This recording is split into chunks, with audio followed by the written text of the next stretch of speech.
Hello, my name is Kirioth, and today we're going to do two things. We're going to take a quick look at the stuff that we saw from Forgeworld at the Horus, Heresy and Necromunda Weekender, and we're also going to talk about a possible consistency problem. And this is something I've only noticed because I've been looking at the stuff from the Horus, Heresy and Necromunda Weekender, and I've been liking what I see for the most part. And I remember that someone asked me on Twitter if I could take a look at the new Space Wolves Varagyr Terminators. And I thought to myself, well, we haven't really covered that much Horus Heresy stuff on the channel before. We do a little bit here and there, but it's mostly 40k based, and I don't really have anything in the way of a 30k army. So I don't really know if I could add anything to that other than looking at them and going, yeah, they look good, or no, they don't look good. However, I thought to myself, well, I want to take a look at the newer stuff anyway, so we might as well take a look at the same time. And in doing that, I think there seems to be a bit of a consistency issue going on here, which I had no idea about until just now, basically. So, if we take a look at these newer models first, right? So, we've got the squat here, the squat himself. It looks really good. I have to say, I really like it. There is definitely still, for me, the weird kind of dissonance where I'm looking at it going, now that is a traditional fantasy. Oh no, wait, hang on, he's got a gun.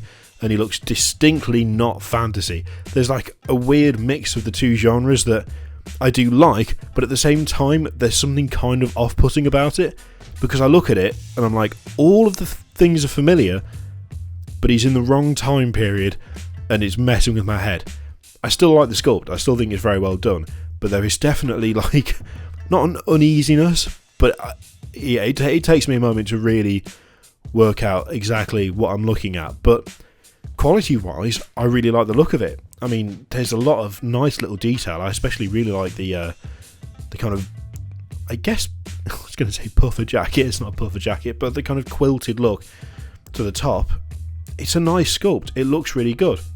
In fact, if we go on to onto this guy, whose name I've completely forgotten, and I'm not going to try and guess it from the tab. I mean, Slag Mist Mini.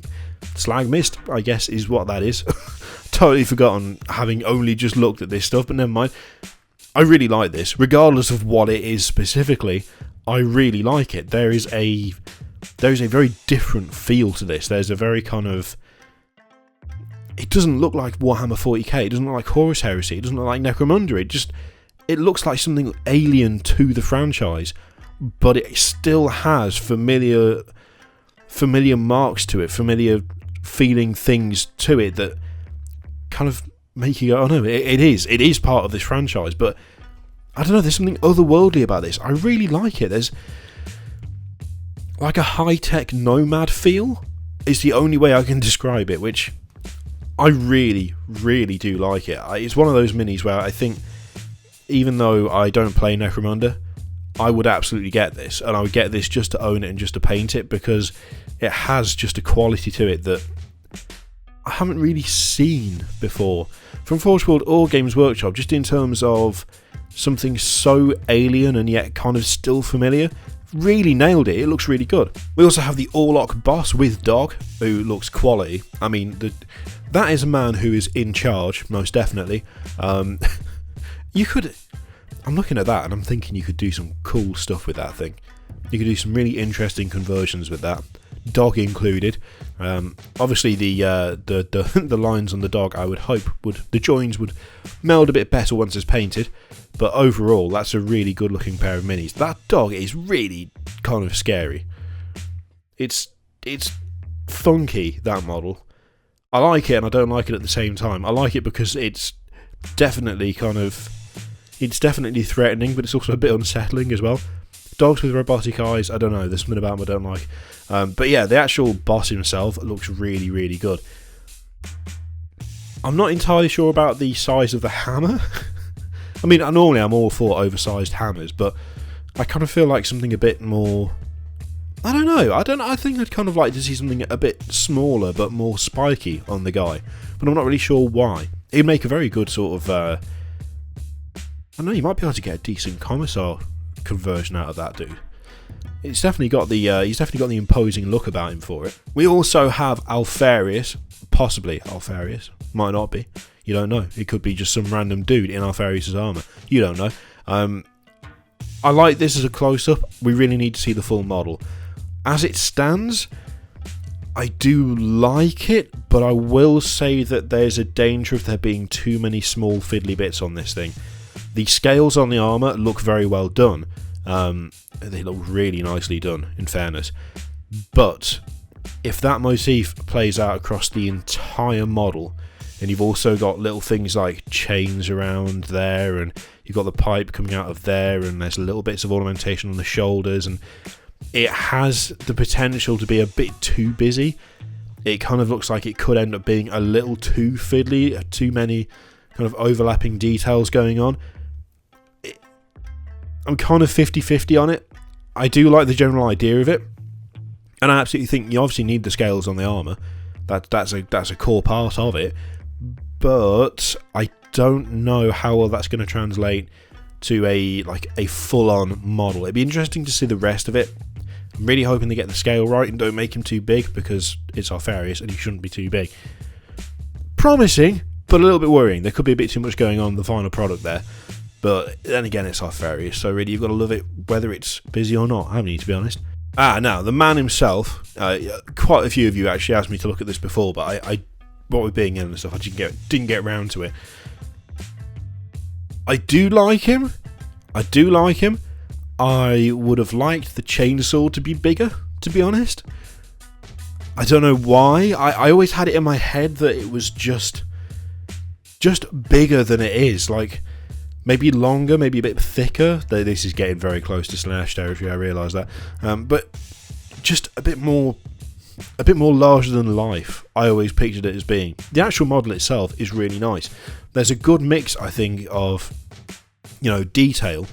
When you look at the, those are the greaves, aren't they? When you look at the greaves and the whatever that bit is, and the shoulder pads, there's a nice amount of very, very fine detail.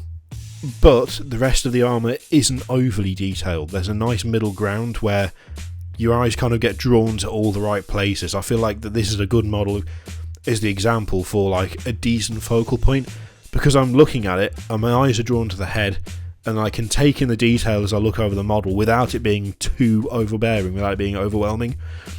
I think it looks pretty damn good. I realise that this is entirely down to TTS, but he needs some facial hair. He just does. I don't know what. I cannot see that model without thinking to myself, yeah, but where's this thing? Where is it? It's not there. It needs to be there. That should not be thing. That should not be possible. But it is. It's a good model. It looks great. But he needs the facial hair because it doesn't look right without it, which is daft. But it's true. He needs a bigger chainsaw and he needs facial hair. Beyond that, I love everything about this. I think it looks really, really good. It's just such a ridiculous thing to be like, it's nearly perfect, but it just needs a moustache. It's like, what is that? Ridiculous. Okay, this is where we're going to talk about the consistency issue, right? So, we've looked at some models there. They all look pretty decent. Importantly, the actual quality of the sculpts on all of these are pretty fucking good. They're pretty high. Squat looks great. Slag Mist, whatever he is, he looks great. The Orlok boss, again, looks fantastic. There's some great detail on there. Alfarius, whilst it might end up being a little bit too much, there is definite craftsmanship in this thing. Same with Rogel Dawn. He looks really, really good. The actual quality of the sculpt is excellent. Now, we've got Valdor up. You already know what I think about Valdor. You already know I think he's too busy. But I will say that the actual workmanship that's gone into Valdor is spot on for me. There might be too much going on, but the actual quality of the sculpt is right up there for me. I think it's a really good job. Now, this is where things get a little bit they start to go downhill a little bit, and I'm beginning to wonder if maybe there is a difference in skill level between certain designers at Forgeworld. And I don't mean that in a mean, harsh way, but look at these guys, right? So these are the Varagyr Terminator squad. It's actually easy to see when they're painted.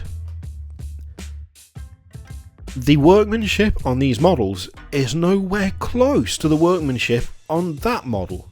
When you compare that, especially that one, because that's got some serious issues going on with it, to that, the difference is night and day. When you compare that to, well, with that, again, the difference is ridiculous. Now, these guys are supposed to have wolf pelt on them. That is the wolf pelt. That straggly kind of maggoty mess that it looks like tentacles. It looks like loads of little tiny tentacles. That's supposed to be fur. When you look at his head, it doesn't... They've sculpted his head to be part of the Terminator suit. Like it's actually moulded in. It's not separate. When you look at some of the other guys, like the guy in the centre is a good example of this. His head looks feasible. It looks like it's in the right place. It looks like it sits inside the hood. His head just vanishes into the structure of the Terminator armour. It just blends in. It just vanishes back and then gets cut off. And it looks off. It looks really bad. It's the same with this dude. Like, how do you get it so that these guys here look like they actually fit in the suit, and these guys look like they're being swallowed by it? I don't understand what's happened there. There's also another something that I think would make it not as bad, like the state of the hair, the fur, the wolf pelt, all of that stuff. The straggly bits. The actual hair on these dudes isn't bad. The actual hair is pretty well done. It's not like it looks terrible. It's not like there's a lack of detail. It's formed decently. It's the same with the crests on top. Yeah, the crests are a little bit more simple, but they look like what they're supposed to look like. They look as though they are supposed to be the tails of wolves. Or at least some form of like horsehair crest at the very least. Compare that to the pelts that they've got on, and the difference is ridiculous. Even on the model itself, there are parts that just look off compared to other parts, which I don't understand at all. Now, something else that I noticed that is kind of weird is if you look at this dude and this guy, the combi bolters look like they're floating. They look like they're not really being held, like they're just sort of suspended there. And I thought to myself, well, maybe it's the position the model's in, maybe that's what's causing it. But actually, if you look at the preview from the Warhammer community site, the reason they look like they're floating is because they are. The hands are connected to them, but there's no grip. You can see there's no... It's just a clenched fist, and that's it. And it's really off. Like, it's really bizarre to me. I don't understand. I don't understand what's happened with these models, because I mean, you can see on this one, it's like the fur looks dreadful. It looks really like tentacly and weird and wormy. The head just sinks into the armor, same as that guy. There's no depth there like there is on the other three. The hand is just has a combi bolter just slapped on top. No grip. It's like a completely clenched fist, which makes no sense whatsoever. They don't look good. Like they look amateurish. They look like someone has made them who is not familiar with actually doing that type of work. They look like someone's made them who has never had to do fur before, who's never had to do weapon grips before. And it doesn't make any sense when you compare that to like that or that. It's like, I don't understand why there's that contrast. Now, this is worrying because Forgeworld already pays, you already pay a premium to buy stuff from Forgeworld. You pay way more than you do from Games Workshop. The quality of the work needs to be just as good, if not better. There needs to be justification. And if they're trying to sell stuff like that, which objectively the quality is not as good. I mean, that Squad of 5 costs £30. That's a rip-off. For that quality of work, that's a rip-off. You can't be charging that much for something that looks that way. It's not good enough.